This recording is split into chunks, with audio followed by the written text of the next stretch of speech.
Alden Richard ang sweet kay Catherine Bernardo, nanliligaw na. Usap-usapan ngayon sa ilang mga social media platforms ang ginawa ni Alden Richard sa aktres na si Catherine Bernardo sa pagdiriwang nito ng kanyang kaarawan sa El Nido, Palawan noong March 26, 2024. Kabilang sa mga invited guest ng Asia's superstar na si Catherine Bernardo sa kanyang yacht cruise birthday celebration noong March 26, 2024 ang dating leading man na si Alden Richards.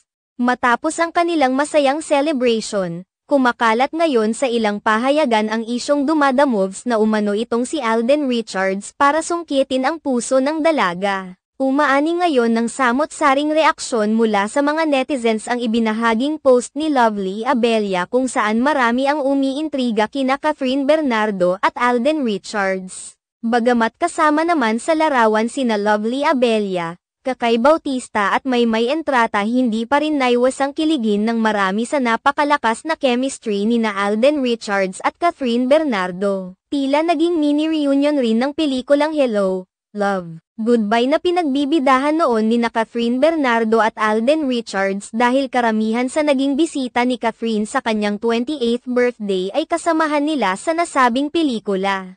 Samantala, may isang netizens naman ang iniintriga sina Catherine Bernardo at Alden Richards. Ayon sa komento nito, tila dumadamoves na umano itong si Alden Richards kay Catherine Bernardo ngayong hiwalay na ang aktres sa kanyang longtime boyfriend na si Daniel Padilla. Matatandaan na noon pam ang nagkatambal sa Hello, Love, Goodbye sina Alden Richards at Catherine Bernardo ay marami nang nagsiship sa dalawa at humihiling na sana ay magkaroon ng part 2 ang kanilang pelikula. Subalit, hindi ito nagtuloy-tuloy dahil sa relasyon noon ni Catherine Bernardo at Daniel Padilla. Hindi naman kasi lingid sa kaalaman ng lahat na tila ipinagadamp noon ni Daniel Padilla si Catherine Bernardo dahil hindi pumapayag ang aktor na may pareha sa iba si Catherine matapos ang matagumpay nitong pelikula kasama si Alden Richards. Pinagbabawalan din nito ang aktres na magsuot ng mga revealing na damit at pinipigilan rin niya ito sa paglalasing lalo na kapag nasa public places silang dalawa.